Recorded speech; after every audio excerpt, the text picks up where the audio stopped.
Yeah, hey, this shit easy, nigga. Hey, all I'm talking about, nigga, I'm still out here trying to get it. Contender Regime Boxing, checking back in with y'all, man. What's happening? Hope everybody doing lovely. It's beautiful, man, here in Dallas, Texas. I just got back in town.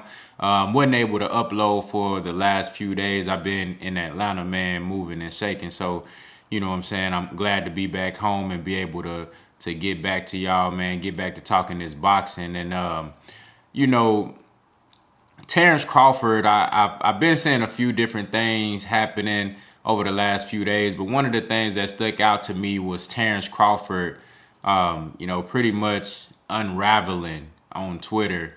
You know, I mean, I've been seeing, we talked about this a little bit, you know, after his comments at the Virgil Ortiz and Maurice Hooker fight.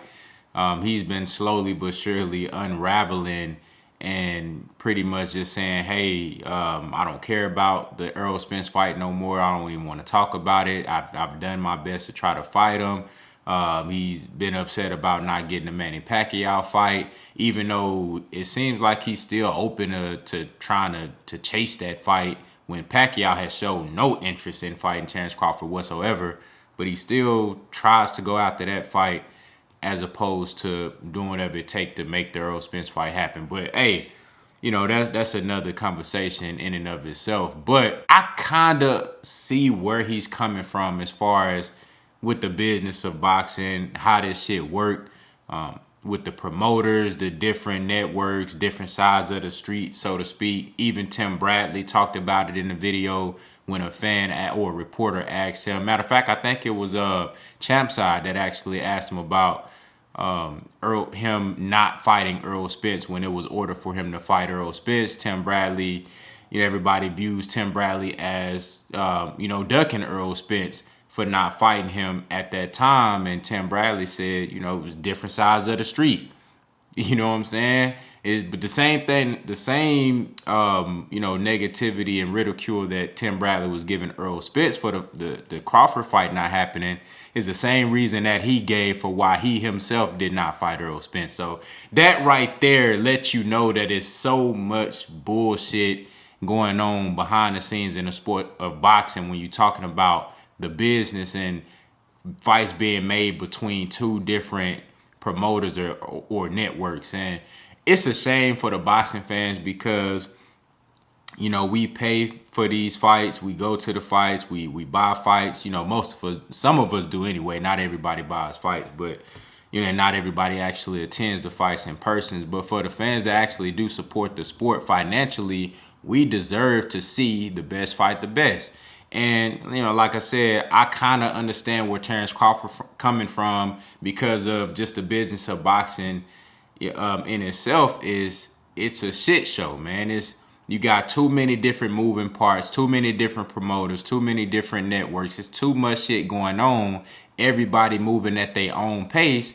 And it's damn near impossible to get these guys to work together unless it's a fight that's going to bring everybody so much money, Floyd Mayweather, Manny Pacquiao, that you literally just have to make the fight. Whereas just too much money to pass on. So they'll do whatever they do that they have to do to get a piece of that pie. That's like the only times where you really see like big cross-promotional, cross-platform fights happen. So from that perspective, I see where Terence Crawford coming from. But also at the same time, Terence Crawford, you are part of the problem as well because you re-signed with Top Rank. You knew what was going to happen if you re-signed with Top Rank. You knew the relationship between Bob Arum, or the lack thereof between Bob Arum and Al Heyman. You knew how this shit worked. You know that all the guys on the PB side are having fights. They were fighting. You know, welterweight division has been inactive, too inactive for my liking. And Teddy Atlas just made a video on this talking about how inactive the welterweight division is. These dudes fight twice a year max. And then when they fighting twice a year, you're not seeing the fights you want to see. So motherfuckers not even taking stay busy fights. You know what I'm saying? If you don't want to get in there with no top flight opponent, at least fight a regular motherfucker, fight a mandatory or fight some damn body. You can fight 3 to 4 times a year, bro. Come on, dog. This two times a year shit is some bullshit. And then sometime motherfuckers ain't even fighting 2 times a year. You know what I'm saying? So why you fight, bro? You can fight 3 to 4 times a year. You don't have to fight top competition every time, and all your fights don't have to be pay-per-view. You know what I'm saying? Fight a regular motherfucker just to stay busy. The fans want to see you in the ring. I'd rather you fight some damn body than just not fight at all. You know, so that's another thing. But you see that, you know, at one point in time, the welterweight division was active, and those guys was fighting. Keith Thurman, Sean Porter, Danny Garcia, Earl Spence, Danny Garcia, Sean Porter. You know what I'm saying? It's just so many different matchups that we've seen. Sean Porter literally fought everybody. You know what I'm saying? So I know from that side of the street, Terence Crawford has the common sense, or should have the common sense, to see that, damn, all these dudes is fighting. You know what I'm saying? They getting all the big fights. You know, they putting on all the big shows in the division that I campaign in. So common sense would say, well, let's go talk to these guys. Let's see what Al Heyman got to offer. You know what I'm saying? Let's see what type of fights we can put together. Still keep your same management, Bo Mack managing you, whoever else you got in your corner. But let's go see what they got going on. You know what I'm saying? What type of deal we can work out so I can get with PBC and try to make the best fights happen. To me, that's just common sense. So in my eyes, Terence Crawford, you are part of the problem as well. And then on top of that, you know, Errol Spence, Al Heyman, before the whole 60-40 thing really became such a big deal, Errol Spence and Al Heyman, they told Bob Arum what it would take to get them over to ESPN to make the fight. Of course, Bob Arum pockets very tight. He don't want to pay to get big name guys on his network. So he's either gonna get his fighter to fight lesser competition that's very, very cheap on the money side, and he don't gotta pay a lot. Although he did pay Amir Khan $7 million, because I guess he thought because Amir Khan is from the UK, who has a country behind him, which is the most, that's a load of shit. That whole country behind him BS, that's some bullshit, because what country Floyd Mayweather got? What the Americans hate, most of the Americans hate Floyd Mayweather. You know what I'm saying? So they really never gave Floyd Mayweather his credit. You know what I'm saying? And he sold more than any fighter in history. Floyd Mayweather got all the pay-per-view records. You know what I'm saying? He done all the biggest gates. What country do he have behind him? So that lets you know that whole country behind him shit is some bullshit. You know what I'm saying? Amir Khan, he got a country behind him. The fucking pay-per-view didn't do 100,000 buys. And you lost on Amir Khan. You gave him all that money when you could have gave Danny Garcia $7 million. He would have did more pay-per-view buys than that. Shit, at that time you could have gave Earl Spence $7 million. They would have took it. Earl wasn't making $7 million at that time. They would have took that. You know what I'm saying? So Terence Crawford, you are part of the problem, because you doing business with a guy who does things like that. Things that don't make sense for your career. You re-sign with a guy that does things like that. You know, so like I said, Al Heyman, Earl Spence, they gave those guys the number. This is what it'll take for us to come over here to ESPN, to Top Rank, and have a fight with y'all. We know Bob Arum, he's not gonna come up out money like that when it actually makes sense. The same reason why he didn't allow Terence Crawford to get the Manny Pacquiao fight. He talking about is because he didn't want to ruin Manny Pacquiao's health, but really it was about money. He didn't want to pay Manny Pacquiao what he asked for.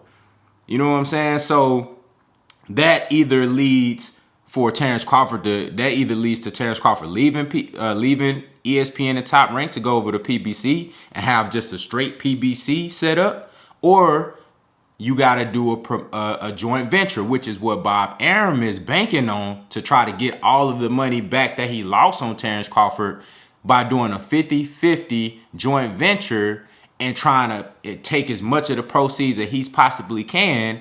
But we know that PBC, Al Heyman, Earl Spence, they not going to do no 50-50, right? You know what I'm saying? So these guys, you are part of the problem, Terence Crawford. You re-signed with Top Rank knowing all of these things. So you can't put the blame on everybody. Yeah, I know that you really a dog. I believe Terence Crawford will fight anybody.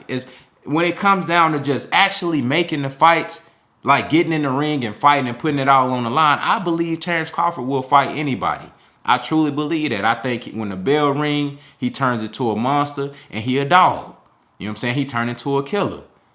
You dig what I'm saying? So I'm not discrediting or the fighter in Terence Crawford are trying to say that he's afraid to make these fights, but you are part of the problem because you made decisions that make it even harder to make this fight happen. So you can't just get, I mean, you unraveling, but you really, Terence Crawford is really exposing a lot of the bad decisions that he made on his side. Now, I agree from an overall perspective, boxing it's a shit show right now. It just doesn't make sense. The inactivity of these fighters, the lack of the best fights happening, you know, the top fights that all of the fans demand, we can't get them, or when we do get them, it's too far down the line when we actually get these fights. So you don't get a lot of rematches or trilogies because you don't get most of the best fights, you know. So boxing is just, it's so many moving parts, and it's a sad what it's turning into. It's a sad thing to see what boxing is turning into. And, you know, like I said, I think it's a bad look for Terence Crawford unraveling like that, because he pretty much saying, you know, I give up. Fuck it, man. You know, this is what boxing is. It is what it is. And I don't care about the fight no more. You know what I'm saying? Really getting into his emotions and feelings like that. I think that's a bad look, but I do kind of understand where he coming from as well. So, man, look, at the end of the day, I really don't know where boxing is headed, man. I feel like there's, just too much bullshit going on. So who knows when these promoters but this shit really never gonna change. Let's just be real. Until the game is monopolized like the UFC, shit never gonna change. Until there's one motherfucker that's in control of everything, where if fighters say they don't want this fight, they gonna get punished. Or if these guys, like, it has to be structural rules and regulation. And if there's, you got these different sanctioning bodies that make their own rules, you got different rules per state.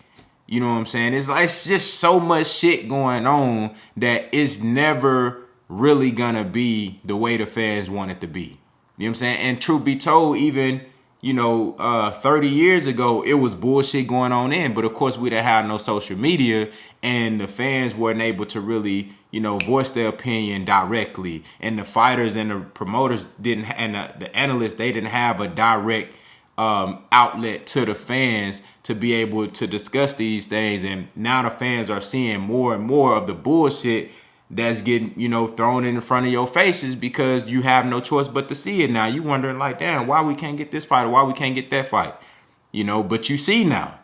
This shit been around a long time, but it's a lot worse now, and it's gonna continue to get bad until something changes. But this structure of boxing, which is no structure, it's the Wild Wild West. As long as it's like this, we're gonna continue to have big fights that either get prolonged to where the fight loses quality and value, or the fight just simply doesn't happen at all. So y'all let me know what y'all think down in the comments, man. How do y'all feel about Terence Crawford unraveling in front of the fans on Twitter, man? And how y'all feel about the sport of boxing and where this shit going right now, man? Y'all let me know what y'all think down in the comments. Contender regime boxing. I'll holler at y'all boys, man.